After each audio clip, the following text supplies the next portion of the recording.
Once upon a time, in a whimsical forest nestled between two sleepy towns, there lived a little girl named Lad. Now, Lad wasn't your ordinary forest dweller. She had an insatiable curiosity matched only by her boundless energy. Her days were spent frolicking among the trees, befriending woodland creatures, and occasionally getting into mischief that left even the wisest old owls scratching their feathery heads. One sunny morning, while Lad was busy chasing a mischievous squirrel who had stolen her favorite ribbon, she stumbled upon a clearing she had never seen before. And there, sitting on a log, was a boy with a mischievous grin and a twinkle in his eye. "Hello there. I'm Pork," he exclaimed, holding out a hand covered in berry stains. Lad, never one to shy away from an adventure or a new friend, eagerly shook his hand and introduced herself.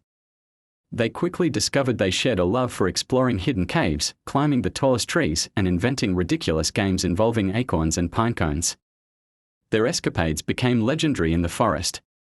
Once, they decided to build a catapult out of vines and branches to launch themselves over a particularly wide river. Let's just say it ended with both of them landing headfirst in a mud puddle, laughing so hard that nearby frogs joined in, croaking with amusement. Another time, Lad and Pork stumbled upon a treasure map drawn by a forgetful old badger who had buried his favorite sock collection. With makeshift shovels carved from fallen branches, they dug up socks of all colors and sizes, much to the bewilderment of the badger when he finally remembered where he had hidden them.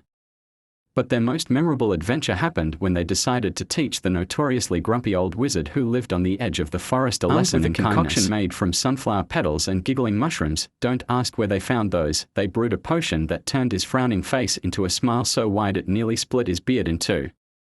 From that day on, the wizard became the jolliest gardener the forest had ever seen, growing pumpkins as big as carriages and carrots that sang when you pulled them from the ground. As the years passed, Lad and Pork's friendship grew stronger, their laughter echoing through the forest like the song of the wind. They became inseparable, known far and wide as the dynamic duo who could turn any ordinary day into a spectacular adventure. And whenever someone asked how they managed to stay so full of joy, Lad would simply shrug and say, "With a friend like Pork, every day is a new surprise." And so, in the heart of that magical forest where laughter bloomed like wildflowers and socks were sometimes mistaken for treasures, Lad and Pork lived happily ever after, proving that sometimes the best adventures begin with a simple hello and a hand covered in berry stains.